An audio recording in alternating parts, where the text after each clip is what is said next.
Question number 10. Right.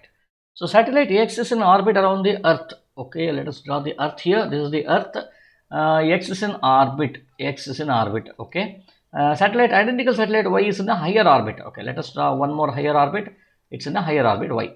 What is correct for total energy? See, X is very much bound to the Earth. Y is loosely bound, which means what? The energy of this satellite is lower.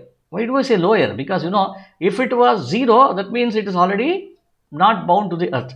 If it is higher, that means it's going away from the Earth. Okay, so therefore you can say this has been bound very much. This has this has a very lower energy. Total energy of the satellite X is still negative, so therefore it is smaller. That's what I can say. So smaller and smaller here. Then kinetic energy of the satellite X. What is kinetic energy of satellite X?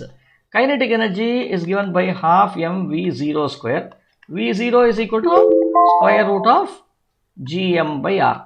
Gm by r. What is r? The distance between the center of the Earth to the satellite X.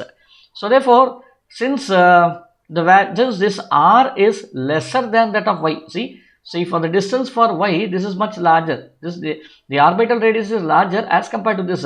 So this will have a larger speed or larger velocity, or we can say larger kinetic energy. Okay, so thus the answer should be B here.